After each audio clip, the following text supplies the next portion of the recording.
नमस्कार दोस्तों, आप सभी का स्वागत है। आपके अपने YouTube चैनल मानव जीवन में दोस्तों, लाइफ में सभी आगे बढ़ना चाहते हैं और लाइफ में आगे बढ़ने के लिए हमें रोज ही कुछ नया सीखना चाहिए और आगे बढ़ना चाहिए। तो चलिए आज की प्रस्तुति शुरू करते हैं। अपरा एकादशी 2 जून 2024 को पड़ने जा रही है। आप सूर्य को जल चढ़ाने वाले लोटे में डाल देना, ये गुप्त चीज तो जान लेते हैं। अपरा एकादशी के बारे में हर महीने एकादशी का पर्व आता है, लेकिन ज्येष्ठ महीने में आने वाली अपरा एकादशी सबसे ज्यादा महत्वपूर्ण होती है। आइए जानते हैं साल 2024 में अपरा एकादशी कब है दोस्तों।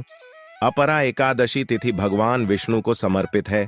माना जाता है इस दिन भगवान विष्णु का व्रत करने से और उनकी पूजा करने से सभी पापों का नाश हो जाता है और मोक्ष की प्राप्ति होती है। ज्येष्ठ का महीना 24 मई 2024 से शुरू हो गया है।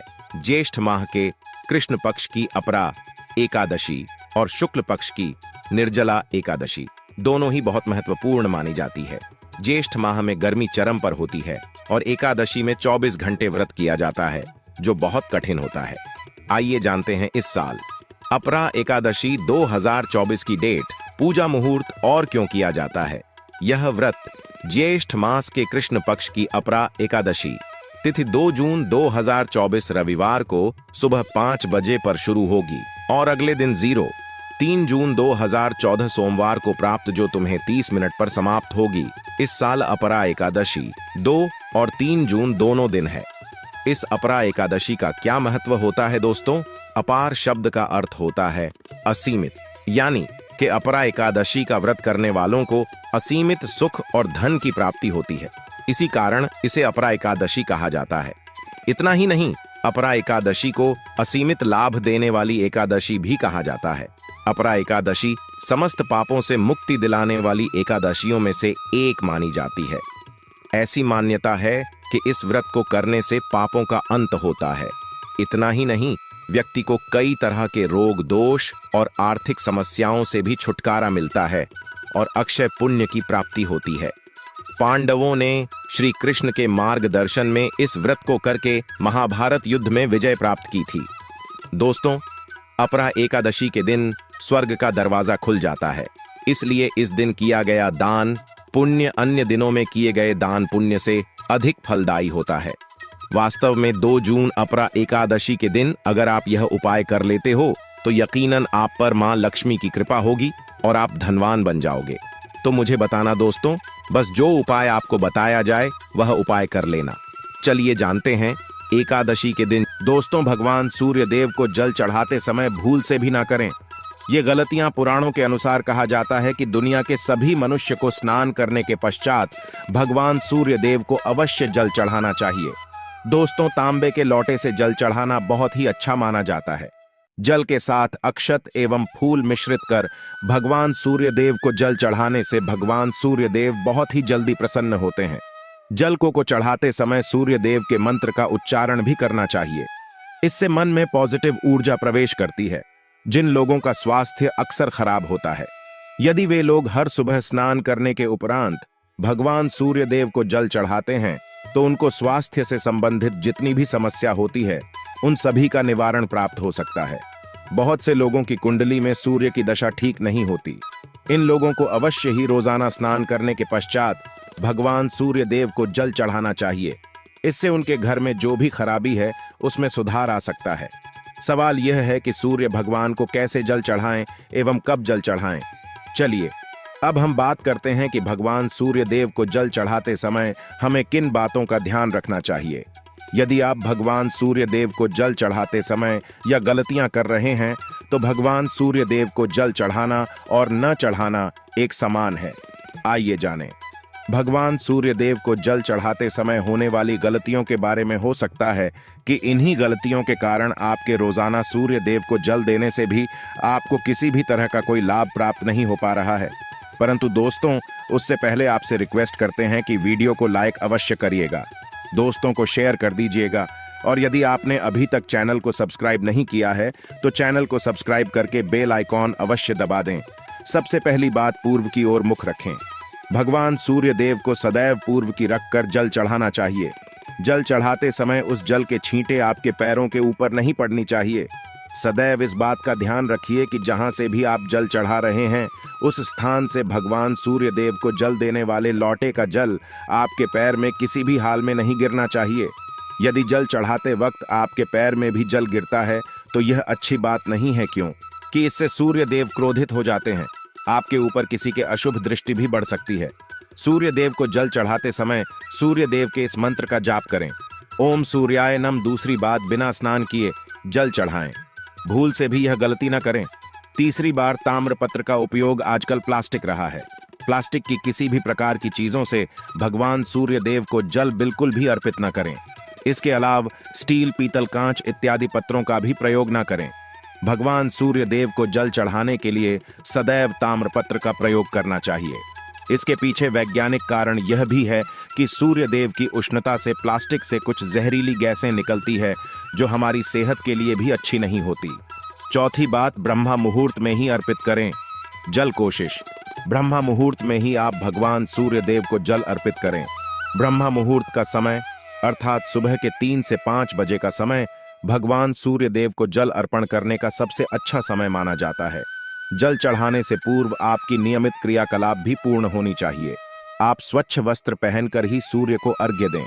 ऐसा करने से नवग्रह की कृपा जल चढ़ाने वाले व्यक्ति के ऊपर सदैव बनी रहती है। भी पश्चात अक्षत एवं फूल अवश्य हो। भगवान सूर्य देव को चढ़ाते समय जल में अक्षत, रोली, फूल अवश्य होनी चाहिए। यदि आपके पास कुछ भी नहीं है तो अक्षत से काम चला सकते हैं, बस खाली सिर्फ जल चढ़ाएं। छठी बार, हाथ सिर के ऊपर रखें। सदैव अपने हाथों को सिर के ऊपर रखकर भगवान सूर्य देव को जल अर्पित करना चाहिए। जब जल की धारा भगवान सूर्य देव को अर्पित करते वक्त गिरती है तो उसी धारा से भगवान सूर्य देव को देखना चाहिए। कहा जाता है कि ऐसा करने से व्यक्ति के ऊपर भगवान सूर्य देव की कृपा बनी रहती है एवं व्यक्ति के मन में पॉजिटिव ऊर्जा भी प्रवेश करती है। 7वीं पश्चात, चप्पल ना पहने। भूल से भी आपके पैर में चप्पल नहीं होनी चाहिए। यदि आप भगवान सूर्य देव को चप्पल पहनकर जल अर्पण करेंगे तो वह आपसे रुष्ट हो जाएंगे और आपके जितने भी काम रुके हुए थे वो सभी काम भी आगे नहीं बढ़ पाएंगे। इसलिए सदैव भगवान सूर्य देव को नंगे पैरों में रहकर ही जल अर्पित करें। 8वीं पश्चात, रविवार के दिन अवश्य जल चढ़ाएं। आप हर दिन सूर्य देव को जल चढ़ाएं या ना चढ़ाएं, परंतु रविवार के दिन सूर्य को जल अवश्य चढ़ाना चाहिए, क्योंकि रविवार का दिन सूर्य भगवान का दिन होता है। इस दिन को अवश्य ही हर व्यक्ति को भगवान सूर्य देव को जल अर्पित करना चाहिए। इससे यदि आपकी कुंडली में किसी प्रकार का कोई सूर्य से संबंधित दोष है तो वह दोष गुरु में परिवर्तित हो जाएगा। 9वीं पश्चात, सादा भोजन लें। यदि आप भगवान सूर्य देव को हर दिन जल चढ़ाते हैं तो इस बात का अवश्य ध्यान रखें। रविवार के दिन मांसाहार का सेवन न करें। लाल रंग की सब्जियां, मसूर की दाल न खाएं। यदि आप रविवार के दिन मिष्ठान ग्रहण करते हैं तो यह बहुत ही अच्छी बात है। रविवार के दिन लाल कपड़े भूल से भी न पहने। अब बात करें उपायों के बारे में, तो रविवार का दिन भगवान सूर्य देव को ही समर्पित होता है। रविवार के दिन भगवान सूर्य देव की पूजा करना बहुत अधिक लाभदायी होता है। वैसे तो हमें प्रतिदिन ही भगवान सूर्य देव की पूजा करनी है, परंतु रविवार के दिन विशेष रूप से भगवान सूर्य देव की पूजा कर लेनी चाहिए। तो आपको एक तांबे का पात्र लेना है। उस तांबे के पात्र में आपको जल रखकर भगवान सूर्य देव को हर रविवार को अर्पित करना है। यदि आप प्रतिदिन नहीं कर पाते हैं तो रविवार को अवश्य करें। वैसे आपको प्रतिदिन सूर्य देव को जल अवश्य लेना चाहिए, चाहे आप कोई भी पूजा नहीं कर पाते हैं, समय नहीं है आपके पास, तो सिर्फ स्नान करने के पश्चात भगवान सूर्य देव को जल भी अर्पित कर देते हैं। तब भी जन्म कुंडली के ग्रह दोष समाप्त हो जाते हैं और आपको जो भी परेशानियां होती हैं, परेशानियों से मुक्ति मिलती है। जब आप भगवान सूर्य देव को जल अर्पित करते हैं, गायत्री मंत्र का जाप करें। गायत्री मंत्र का जाप आप यथासंभव कर सकते हैं। यदि आपके पास समय है तो 108 बार करनी चाहिए, नहीं तो जितनी देर रात जल्द दे रहे हैं वहां पर खड़े होकर भगवान सूर्य देव के सामने 5 मिनट तक करनी चाहिए। इससे आपको बहुत लाभ होता। गायत्री मंत्र का जप करने से, जैसे भगवान सूर्य देव को जल अर्पित करते समय जब हम गायत्री मंत्र का जप करते हैं तो हमारी नौकरी में यदि कोई बाधा आती है तो बहुत दूर होती है, नेगेटिव ऊर्जा दूर होती है। रविवार के दिन सुबह जब आप भगवान सूर्य देव को अर्घ्य देते हैं तो उसमें थोड़ा सा गुड़ मिला। इससे क्या होगा? इससे आपकी सभी कामनाएं पूर्ण होंगे। यदि आप भगवान सूर्य देव को जल अर्पित करते हैं उसमें थोड़ा सा गुड़ मिलाकर अर्पित करते हैं। आपकी सभी कामनाएं पूर्ण हो जाती हैं। भाग्य का साथ बहुत लोगों को नहीं मिलता है। बहुत से लोग कंप्लेंट करते हैं कि हमारा भाग्य हमारा साथ नहीं देता है। ऐसे में भाग्य का कारक माना गया है, प्रबल कारक माना गया है भगवान सूर्य देव। तो जब आप भगवान सूर्य देव को सुबह जल देते हैं तो जल देते समय आपको गायत्री मंत्र का जप करना है। और उसके अलावा आपको भाग्य का साथ चाहिए तो रविवार के दिन गुड़ और चावल का दान करना अच्छा माना जाता। गेहूं का दान भी आप कर सकते हैं। गेहूं और गुड़ का दान करना बहुत श्रेष्ठ माना जाता है और इसको करने से आपके सभी काम बनने लग जाते हैं। यदि आप यह दान करते हैं तो सूर्य देव की कृपा से आपके जो काम होते हैं, जो रुके हुए हैं, बनने लग जाते हैं। यह का साथ आपको प्राप्त हो जाता है। यदि आपके आत्मविश्वास में कमी आ गई है, पराक्रम में कमी आ गई है और आत्मविश्वास आपका कमजोर होता जा रहा है, तो ऐसे में आपको चाहिए कि हर वीरवार के दिन माथे पर लाल चंदन का तिलक लगाएं। लाल चंदन जल में डालकर भगवान सूर्य देव को अर्घ्य दे दीजिए और अपने माथे पर भी आपको लाल चंदन का तिलक लगाना है। जब आप जल देते हैं भगवान सूर्य देव को, तब आप उसमें लाल चंदन डालेंगे। जब भगवान सूर्य देव को जल अर्पित करते हैं तो उसके पश्चात कुछ तांबे के पास मात्र में थोड़ा सा जो लाल चंदन है वह किनारे पर लगा होता है। जब हम कोई भी वस्तु डालकर अर्पित करते हैं तो किनारे पर थोड़ा सा लग ही जाता है। उस पात्र अनामिका उंगली में आपको लाल चंदन लेना है और इसे अपने मस्तक पर लगाना है। यदि आप यहां प्रतिदिन करते हैं तो निश्चित बहुत शीघ्र आपके आकर्षण में वृद्धि होती है। आपके सभी काम बनने लग जाते हैं। आप यदि व्यापार करते हैं तो आप जिनसे भी डीलिंग करते हैं, जिनसे भी आपका व्यापार है, जिनसे भी आपका व्यापारिक रिश्ता है, बहुत मजबूत स्थिति में होता है। आपके मान सम्मान के साथ आपके आत्मविश्वास में भी वृद्धि होती है।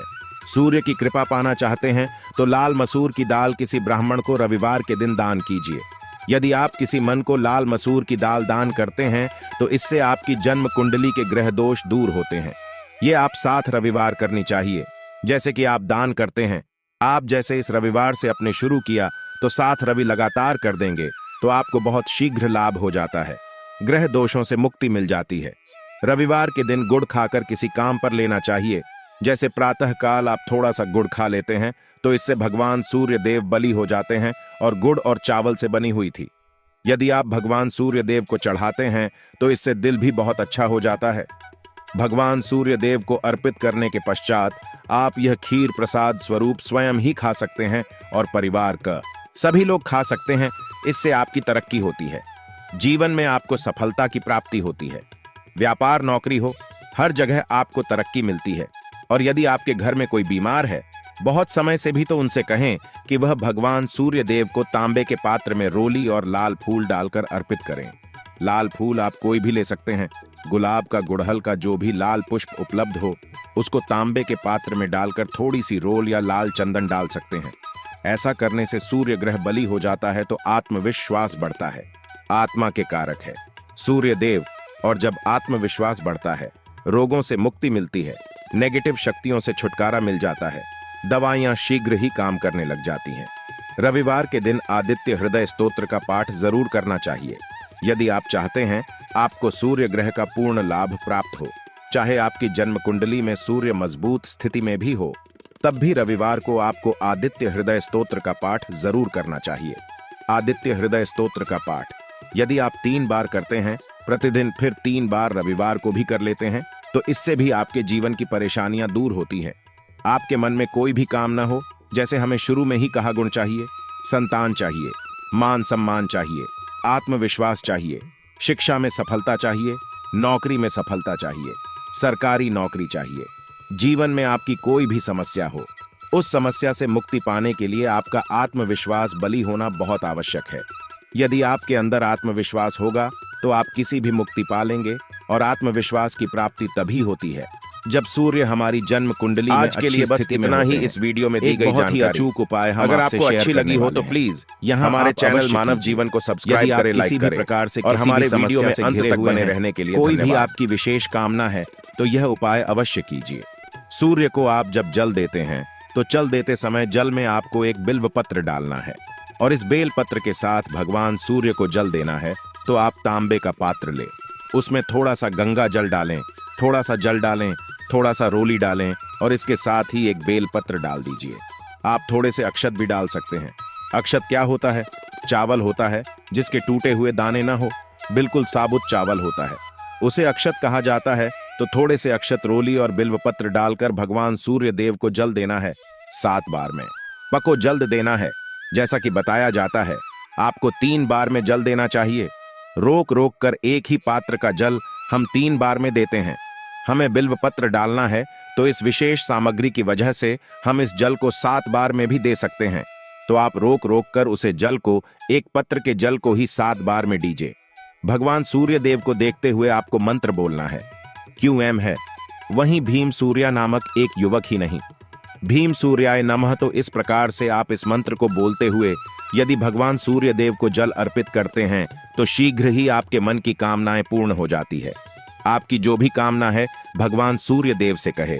थोड़े समय तक आप आदित्य हृदय स्तोत्र का पाठ कर सकते हैं, चाहे तो 1 बार या 3 बार या फिर 108 बार गायत्री मंत्र का जप कर लीजिए, या भगवान सूर्य देव का कोई भी एक मंत्र जिसका आप 108 बार जप कर सकते हैं। अवश्य इस प्रयोग को करने के पश्चात कीजिए, इससे आपकी कामना बहुत शीघ्र पूर्ण जाती है। दोस्तों, आज की वीडियो में हमने सूर्य को मजबूत करने का उपाय बताया।